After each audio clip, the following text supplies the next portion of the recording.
3 Prodi Manajemen Fakultas Ekonomi Universitas Borneo Tarakan. Pada kesempatan kali ini saya akan membuat video pembelajaran guna memenuhi tugas mata kuliah Bahasa Indonesia. Materi yang saya ambil berada di bab 1, yaitu mengeksplorasi teks akademik dalam genre makro. Langsung saja kita ke pembahasannya.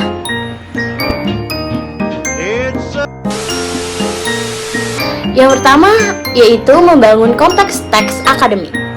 Teks akademik atau teks ilmiah dapat berwujud dalam berbagai jenis, misalnya buku, ulasan buku, proposal, penelitian, laporan praktikum, dan artikel ilmiah.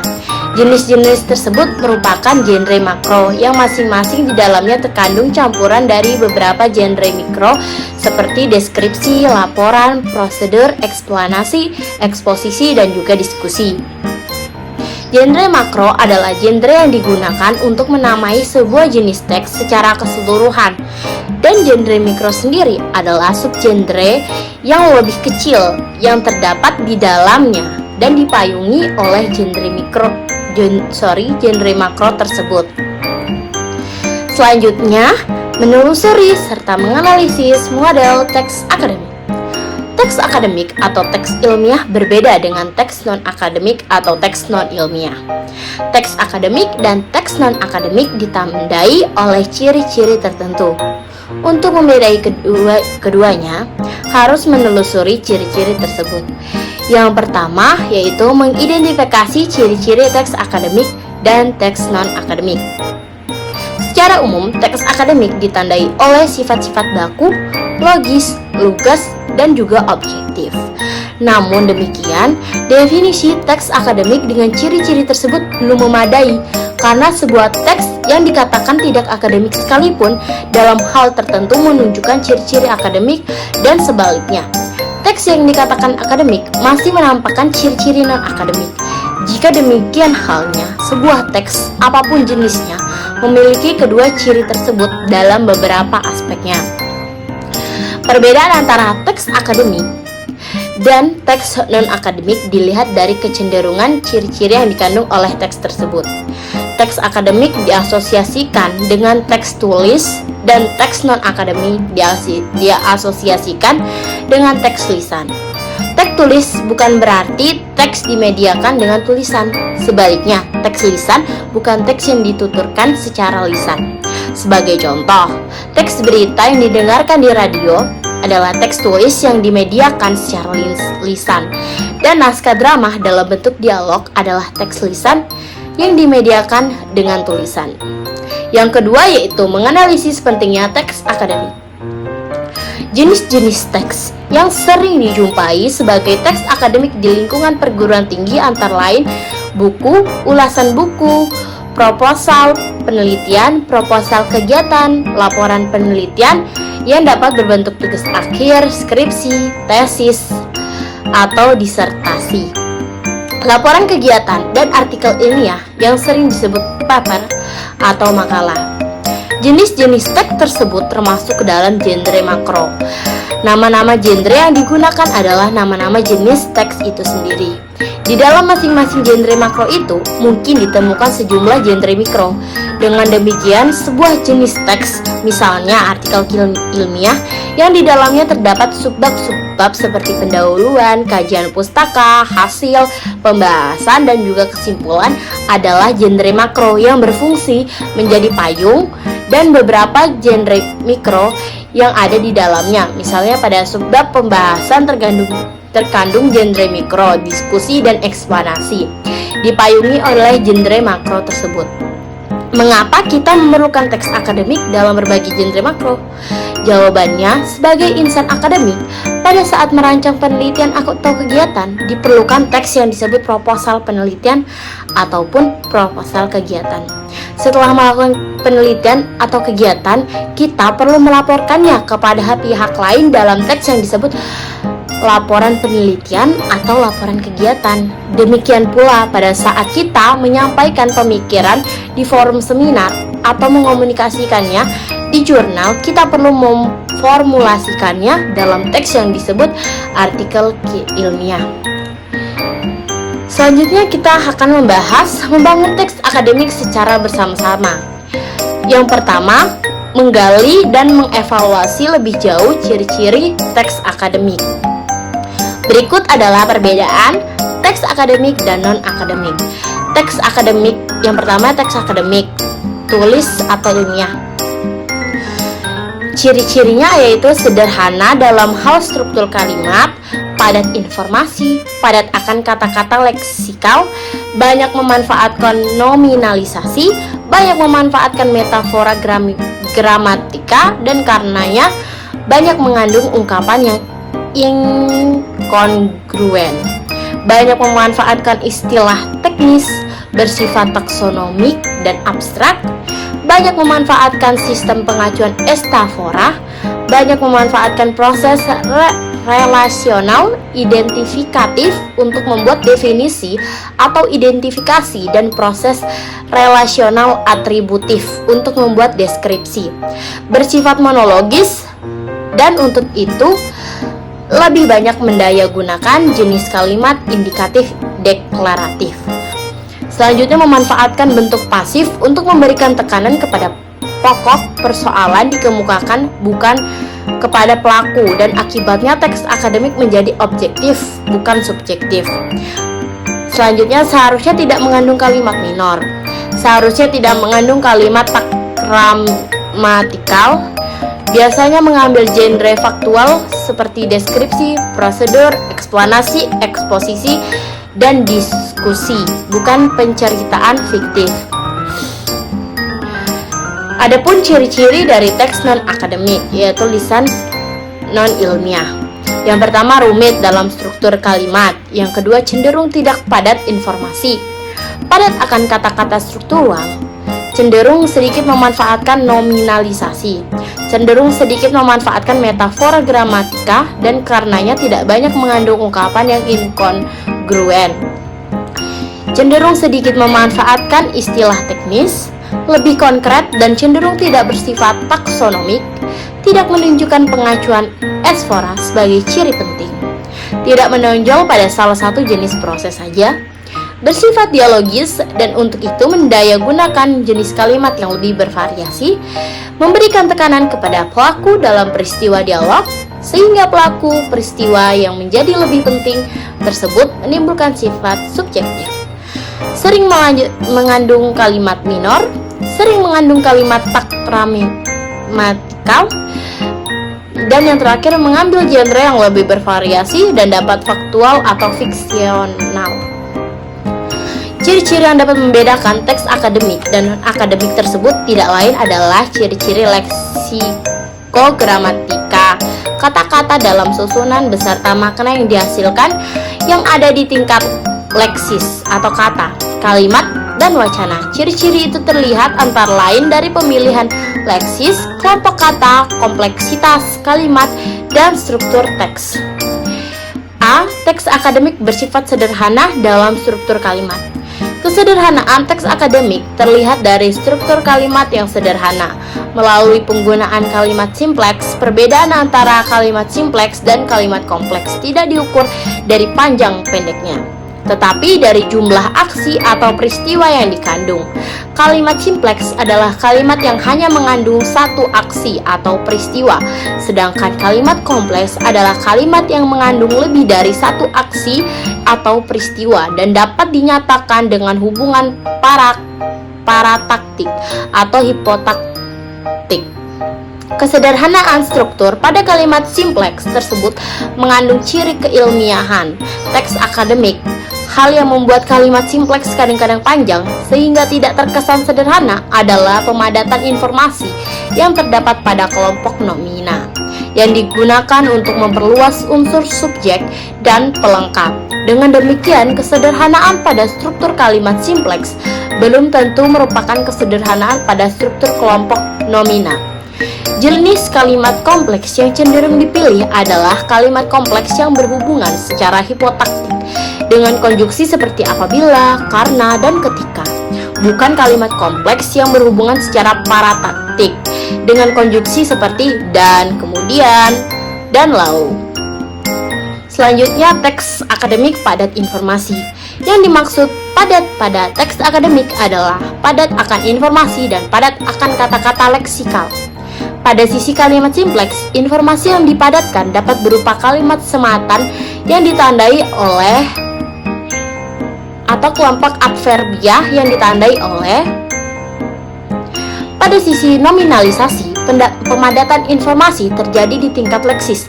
Nominalisasi adalah upaya pembedaan dari misalnya proses atau verba, kondisi adjektiva, sirkumstansi atau adverbia, dan logika yaitu konjuksi. Selanjutnya yang ketiga yaitu teks akademik padat kata leksikal. Teks akademik lebih banyak mengandung kata leksikal atau kata isi, nomina, verba, predikator, adjektiva, dan adverbia tertentu daripada kata struktural seperti konjuksi, kata sandang, preposisi, dan sebagainya. Kepadatan leksikal dapat dilihat dari kelompok nomina yang terbentuk dari rangkaian dua kata leksikal atau lebih tanpa disisipi oleh kata struktural apapun. Yang keempat yaitu teks akademik banyak memanfaatkan nominalisasi. Sebagai upaya pembedaan, nominalisasi ditempuh dengan mengubah leksis non-benda antara lain verba, adjektiva, adverbia, dan konjuksi menjadi leksis benda nomina. Nominalisasi pada teks akademik ditunjukkan untuk mengungkapkan pengetahuan dengan lebih ringkas dan padat. Menurut Martin pada tahun 1991. Oleh karena itu, nominalisasi menjadi ciri yang sangat penting pada teks akademik. Selanjutnya yaitu teks akademik banyak memanfaatkan metafora gramatika melalui ungkapan inkongruen. Metafora gramatika adalah pergeseran dari satu jenis leksis ke jenis leksis lain, atau dari tataran gramatika yang lebih tinggi ke tataran gramatika yang lebih rendah. Metafora gramatika terjadi pada ungkapan dan inkongruen sebagai kebalikan dari ungkapan yang kongruen. Menurut Halliday 1985, realisasi secara kongruen adalah realisasi yang sewajar-wajarnya sesuai dengan realitas. Misalnya benda direalisasikan sebagai nomina, proses direalisasikan sebagai verba, kondisi direalisasikan sebagai adjektiva, dan sirkumstasi direalisasikan sebagai adverbia. Sebaliknya, pada realisasi secara inkongruen, proses tidak diungkapkan dengan verba tetapi dengan nomina, kondisi tidak diungkapkan dengan adjektiva tetapi dengan nomina, dan sebagainya. Selanjutnya yaitu teks akademik banyak memanfaatkan istilah teknis. Pada prinsipnya, istilah teknis merupakan penamaan kepada sesuatu dengan menggunakan nomina yang antara lain dibangun melalui proses nominalisasi. Istilah teknis merupakan bagian yang esensial pada teks akademik. Karena istilah teks digunakan sesuai dengan tuntutan bidang ilmu, tataran keilmuan, dan latar atau setting pokok persoalan yang disajikan di dalamnya. Terkait dengan bidang ilmu tempat istilah teknis digunakan, bahwa istilah yang sama mungkin mengandung makna yang berbeda apabila istilah itu digunakan pada bidang ilmu yang berbeda juga. Sebagai contoh, apabila morfologi digunakan di bidang linguistik, istilah tersebut mengandung makna ilmu yang berkenaan dengan pembentukan kata. Tetapi apabila istilah yang sama digunakan di bidang biologi, pertanian, atau fisika, istilah itu mengandung makna struktur, susunan, komposisi, atau tata letak. Dua hal yang perlu dicatat tentang istilah teknis. Yang pertama yaitu istilah teknis merupakan alat yang baik untuk membuat taksonomi atau klasifikasi terhadap pokok persoalan yang disajikan di dalam teks. Kedua, istilah teknis perlu didefinisikan untuk meningkatkan pemahaman terhadap isi secara keseluruhan. Selanjutnya yaitu teks akademik bersifat taksonomik dan abstrak. Pada dasarnya, taksonomi adalah pemetaan pokok persoalan melalui klasifikasi terhadap sesuatu. Taksonomi menjadi salah satu ciri teks akademik. Masalah taksonomi pada teks akademik dibahas dalam konteks bahwa perpindahan dari pemaparan peristiwa duniawi dengan bahasa sehari-hari menuju penyusunan ilmiah yang sistematis dengan bahasa yang lebih teknis adalah perpindahan dari deskripsi menuju klasifikasi. Teks akademik dikatakan abstrak karena pokok persoalan yang dibicarakan di dalamnya seringkali merupakan hasil dari formulasian pengalaman nyata menjadi teori. Pemformulasian yang demikian itu sesungguhnya merupakan proses abstraksi yang antara lain dicapai dengan nominalisasi dalam kerangka metafora gramatika.